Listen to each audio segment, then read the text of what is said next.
Lopettaa. Perheskandaalit eivät ole sinun syytäsi. Kukaan ei opettanut sinua rakentamaan suhteita, ja nyt yrityksesi maksaa sinulle epäonnistumisilla ja stressi tuhoaa terveytesi. Kävin tämän helvetin läpi ja tiedän, että ainoa tapa on nollata alitajunta. Puhumme niistä näkymättömistä lastenohjelmista, jotka ovat hiljaa ohjanneet elämääsi vuosia. Jos esimerkiksi näit lapsena isäsi nöyryyttävän äitiäsi, alitajuntasi oppi, rakkaus on voimaa ja hallintaa. Ja nyt hänestä tulee tahattomasti tyranni tai antaa itsensä manipuloida, toistaen vanhempien suhdemallin.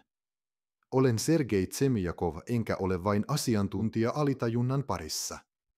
Kävelin tätä polkua itse, muutin elämäni ja tänään olen täällä todella auttaakseni sinuakin. Ilmainen konsultaatio, johon kutsun sinut rekisteröitymään nettisivuilleni tai lähettämään minulle suoran viestin juuri nyt, voi muuttaa kaiken ihmissuhteista taloudelliseen hyvinvointiin. Stressi loppuu tänään.